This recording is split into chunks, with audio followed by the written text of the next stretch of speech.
Assalamualaikum warahmatullahi wabarakatuh. Welcome back to my channel Utin Fatma. Teman-teman gimana kabarnya nih? Aku harap teman-teman selalu sehat ya. Di videoku kali ini aku mau share mengenai trik-trik dalam menjawab soal kompetensi tes karakteristik pribadi, khususnya di kisi-kisi anti radikalisme, khusus untuk tes CPNS di tahun 2021. Aku harap semoga ini bisa bermanfaat buat teman-teman ya. Langsung saja kita simak pembahasan beserta contoh-contoh soalnya ya teman-teman. Nah, sebelum kita masuk ke contoh-contoh soal anti radikalisme, sebaiknya kita tahu dulu nih apa sih sebenarnya radikalisme itu sendiri. Nah, berdasarkan definisi nih, menurut BNPT, radikalisme itu adalah suatu sikap yang mendambakan perubahan secara total dan bersifat revolusioner dengan menjungkir balikan nilai-nilai yang ada secara drastis lewat kekerasan. Berarti ciri khasnya di sini adalah kekerasan. Jadi orang-orang yang radikal itu adalah orang-orang yang menghalalkan kekerasan untuk mencapai tujuannya, yaitu melakukan perubahan-perubahan itu gitu ya teman-teman, yang bersifat revolusioner. Adapun ciri-ciri penganut paham radikal di sini, yaitu yang pertama itu intoleran. Nah, atau tidak mau menghargai pendapat dan keyakinan orang lain. Yaitu lalu bersifat fanatik atau selalu merasa benar sendiri dan menganggap yang lainnya itu salah. Lalu eksklusif, yaitu membedakan diri dari umat lainnya. Selanjutnya evolusioner atau cenderung menggunakan kekerasan untuk mencapai tujuan. Jadi jika kita diketemukan soal anti radikalisme, artinya yaitu anti dari keempat ciri-ciri ini ya teman-teman. Nah, orang yang anti radikal atau anti radikalisme itu berarti orang yang bersifat toleran ataupun menghargai pendapat dan keyakinan orang lain. Terus orang tersebut tidak selalu merasa benar ya teman-teman, berarti menghargai pendapat orang lain, lalu tidak membeda-bedakan diri dengan umat yang lainnya, dan tidak menggunakan kekerasan dalam mencapai tujuan. Nah, di sini yaitu trik-trik dalam menjawab soal anti radikalisme. Di sini pilihlah opsi jawaban yang menunjukkan ciri-ciri berikut ini, yaitu toleran ya teman-teman, yaitu orang yang bisa menghormati dan menghargai perbedaan. Lalu moderat, yaitu menghindarkan perilaku atau pengungkapan yang ekstrim atau nggak ngerasa paling benar gitu dan nggak nyala-nyalahin orang lain. Lalu lawan kata dari eksklusif itu inklusif, itu bersifat dan berpikiran terbuka dan mau berbaur dengan umat lain. Lalu mengedepankan kerukunan dan persatuan.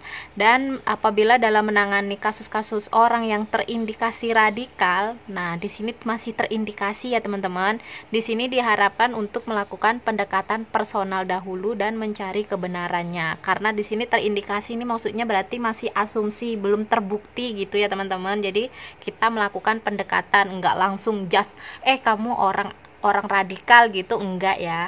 Lalu apabila terdapat gerakan yang telah terbukti radikal, memberi teror secara simultan dan nyata, dapat langsung segera melaporkan ke pihak yang berwenang.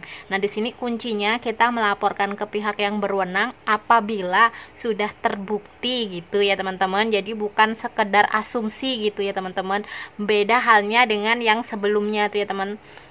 Opsi jawaban yang sebelumnya itu kan masih terindikasi gitu ya, bisa ya. Yaudah kita langsung coba masuk ke contoh soal. Untuk soal yang pertama, Anda sedang berkumpul di kantin bersama teman-teman Anda. Tak lama kemudian ada yang mengangkat obrolan dengan topik pemilihan calon ketua OSIS. Terdapat dua teman Anda yang memiliki pendapat berbeda mengenai kedua calon ketua OSIS tersebut. Kedua teman Anda berlomba-lomba membuka aib masing-masing calon. Yang Anda lakukan menanggapi hal tersebut adalah? Baiklah, sebelum aku lihat choice jawabannya, jadi aku mau ingatin lagi ke teman-teman kalau soal anti radikalisme itu bukan melulu sekedar misalnya ada teroris terus apa yang akan kita lakukan gitu, enggak ya teman-teman. Karena di sini soal anti radikalisme itu bertujuan untuk bagaimana sikap kita, sikap anti radikalisme itu kita terapkan dalam kehidupan sehari-hari. Jadi pengaplikasiannya gitu ya teman-teman. Jadi nggak melulu konteksnya ada teroris lalu kamu ngapain gitu, enggak ya. Dan dalam soal TKP aku biasanya itu aku melihat kata kuncinya dulu dari soal supaya kita mudah untuk menentukan opsi terbaiknya gitu. Kalau dari soal nih, kamu nih kan lagi ada posisi di situ gitu ya, lalu ada dua teman gitu yang lagi berdebat dan membuka aib gitu ya, sama-sama saling membuka aib dari masing-masing calon ketua OSIS. Jadi sikap kita tuh harusnya tuh ngapain gitu kan ya. Oke, kita langsung lihat choice jawabannya. Yang A, tidak menghiraukan mereka dan lanjut makan karena jam istirahat sebentar lagi habis. Kalau yang A nih aku enggak ya, karena ini sikap yang ini enggak seharusnya ya, bukan choice yang terbaik. Yang B, meninggalkan kedua teman Anda yang sedang berdebat. Kalau aku enggak juga ya. Lalu yang C, menegur kedua teman Anda dan meminta mereka membahas obrolan lain. Aku juga enggak ya kalau yang C, karena di sini kan hanya sekedar menegur terus enggak ada solusinya gitu. Udah gitu aja. Jadi enggak akan ada imbasnya atau solusi dari perdebatan mereka gitu kan ya. Kalau yang D, mengingatkan teman bahwa pilihan masing-masing orang boleh berbeda dan sebaiknya dirahasiakan. Boleh juga ya kalau yang D. Kalau yang E, mengingatkan teman agar bersaing secara sehat dengan juga membandingkan prestasi kedua calon ketua OSIS. Oke, bagus juga, bisa. Tapi kalau menurut aku antara D dengan E itu yang opsi terbaiknya itu adalah yang E. Kenapa yang E? Karena di sini kita menawarkan solusi, yaitu dengan membandingkan prestasi dari masing-masing calon ketimbang kita membuka aib gitu ya teman-teman. Bisa ya dimengerti ya. Soal selanjutnya, pekan depan Anda harus pindah domisili ke daerah yang memiliki suku berbeda dengan Anda. Suku Anda adalah suku marginal di daerah tersebut. Daerah ini terkenal dengan rasisme yang tinggi. Bahkan tidak jarang terdengar berita bahwa di sana sering terjadi konflik akibat suku marginal yang diintimidasi. Bagaimana sikap Anda? Jadi di sini kuncinya adalah kita ini seorang pendatang ya teman-teman. Kita ini ibaratnya baru mau pindahan ke daerah tersebut yang berbeda suku dengan kita, dan di sini terdengar kabar berita gitu ya, sering terjadi konflik. Jadi sebaiknya sikap kita tuh bagaimana sebagai warga baru di situ. Oke, kita lihat pilihan jawabannya. Yang A, mempersiapkan diri untuk berperang melawan suku yang mengintimidasi. Ini aku enggak ya teman-teman, kita sebagai warga baru masa udah mempersiapkan ngajak perang aja. Kalau yang B, mempersiapkan mental agar tidak merasa terintimidasi. Ini juga aku enggak ya teman-teman, karena di sini berarti kita sudah berpikiran buruk gitu ya terhadap suku daerah yang mau kita tinggali, kita tempati gitu ya. Kalau yang C, mempersiapkan pemahaman tentang suku setempat agar dapat menyesuaikan diri. Oke, ini boleh, bisa. Yang D, mempersiapkan bala bantuan agar siap jika tiba-tiba terjadi hal yang tidak diinginkan. Ini aku enggak ya teman-teman, itu kurang lebih seperti yang A ya teman-teman. Kalau yang E, mempersiapkan diri agar dapat diterima oleh suku setempat. Ini juga bisa ya teman-teman. Jadi tapi opsi terbaiknya antara C dengan E adalah yang, kalau aku yang C ya teman-teman, mempersiapkan pemahaman tentang suku setempat agar dapat menyesuaikan diri. Karena di sini alangkah baiknya ya teman-teman, kita sebagai warga baru gitu kan, kalau kita sudah tahu sekilas gitulah tentang suku yang ada di daerah tersebut, setidaknya kita supaya bisa menyesuaikan diri, kita harus bersikap seperti apa, terus bagaimana menjaga kerukunan gitu antar suku gitu ya teman-teman, menerapkan sikap toleransinya juga seperti apa gitu ya teman-teman. Bisa ya. Soal berikutnya, Anda merupakan seorang pegawai di sebuah perusahaan yang bergerak dalam bidang komunikasi dan informatika. Sebagai pegawai dalam bidang komunikasi dan informatika tersebut, hampir setiap saat selalu berinteraksi dengan orang lain dengan latar belakang kehidupan yang beraneka ragam. Beberapa tahun yang lalu, ada seseorang yang melaporkan ke perusahaan Anda yang mengatakan bahwa salah satu di antara pegawai yang bekerja di perusahaan Anda telah terpapar paham radikal. Hal ini membuat pimpinan terkejut dan menginginkan untuk segera mengadakan rapat internal bagi semua pegawai di perusahaan tersebut. Besok pagi akan diadakan sebuah diskusi dan semua pegawai diminta untuk memberikan usulan terkait isu radikal yang masuk ke perusahaan Anda.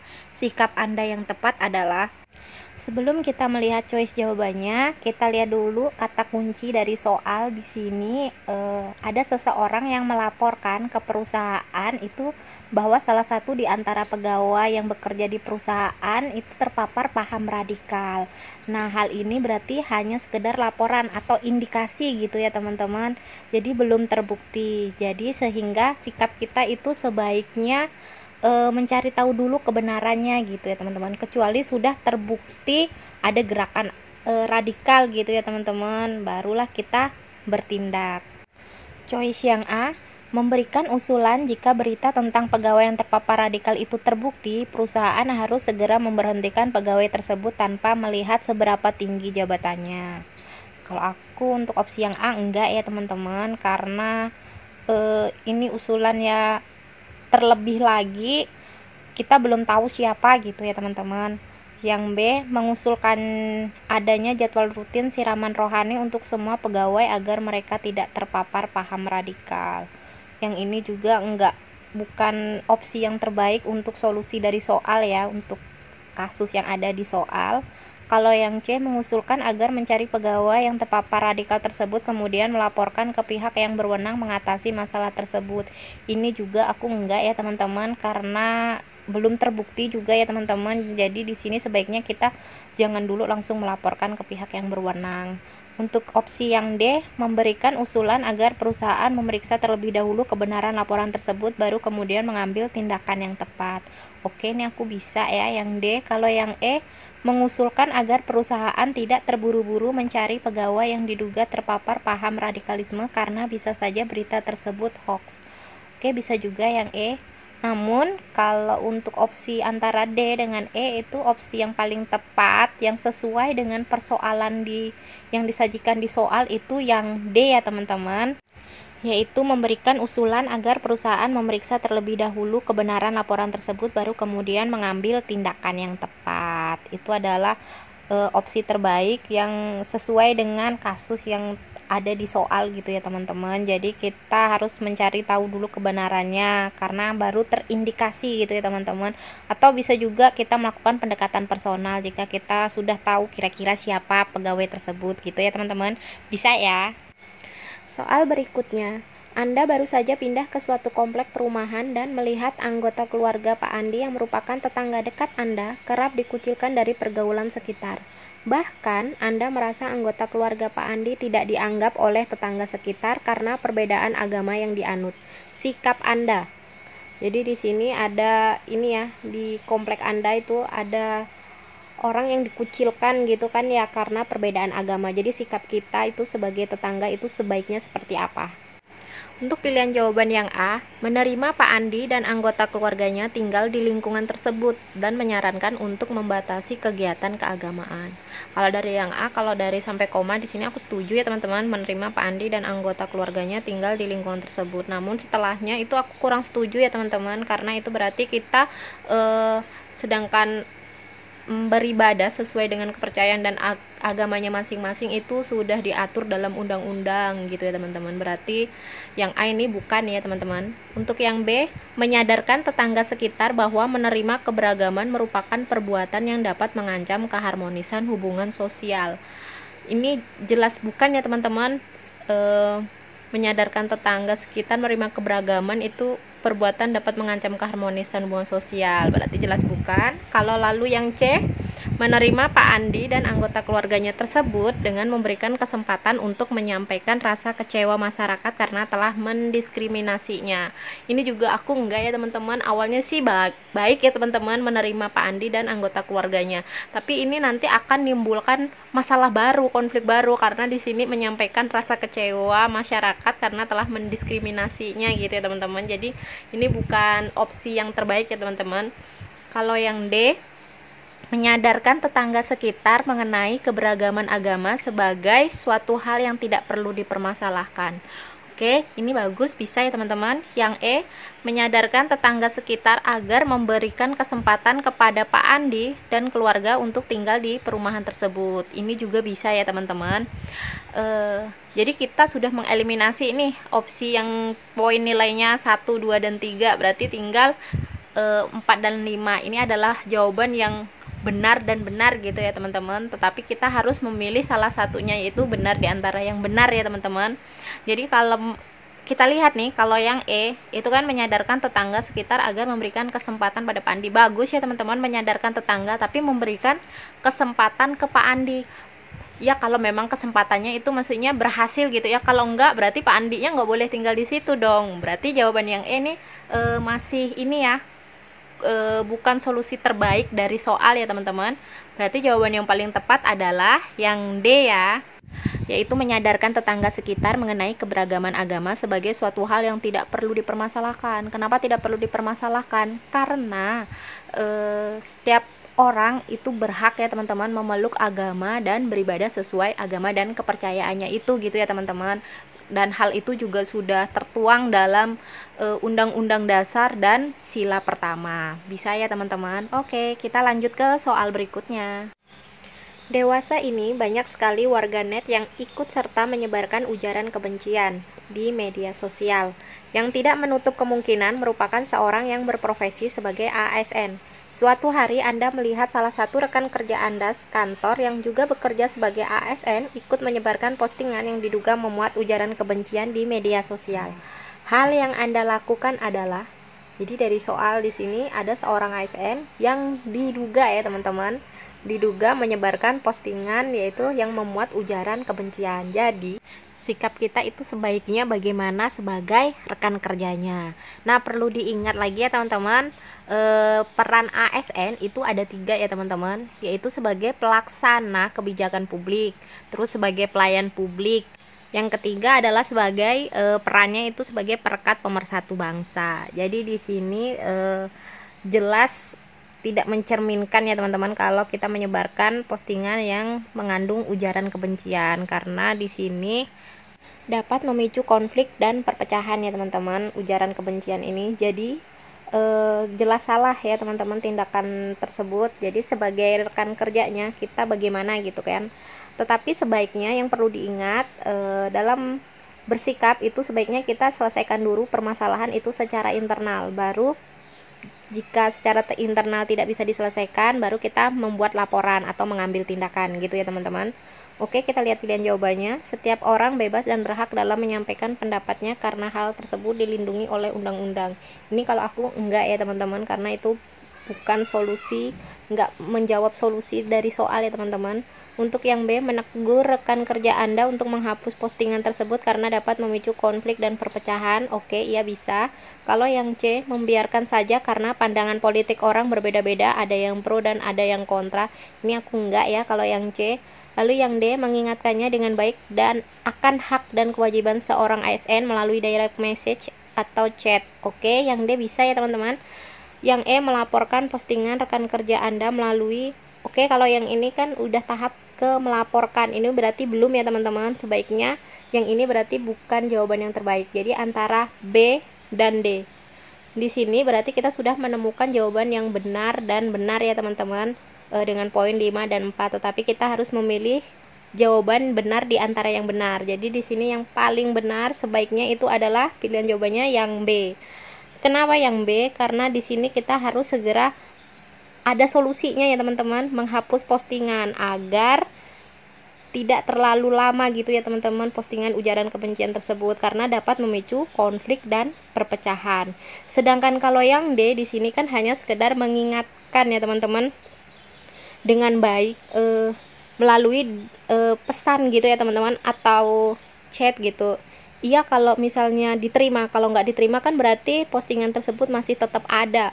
Kalau semakin lama postingan tersebut ada, nggak segera dihapus, berarti akan semakin lama juga orang-orang dan semakin menyebar gitu ya teman-teman ya postingan tersebut. Bisa ya diterima ya. Untuk soal berikutnya, ini buat PR ya teman-teman. Jadi teman-teman bisa isi jawaban menurut teman-teman, opsi terbaiknya itu di kolom komentar ya teman-teman. Semoga bermanfaat pembahasan video kali ini. Dan buat teman-teman yang baru bergabung di channel aku, jangan lupa untuk subscribe ya teman-teman, agar teman-teman tidak ketinggalan informasi-informasi terbaru dari channel ini. Jangan lupa untuk share ke teman-teman yang lain ya, agar channel aku lebih banyak lagi manfaatnya. Serta aktifkan lonceng notifikasinya ya. Dan nantikan video selanjutnya mengenai studi kasus yang berbeda masih dalam kompetensi tes karakteristik pribadi. So, thank you for watching. See you the next video and bye.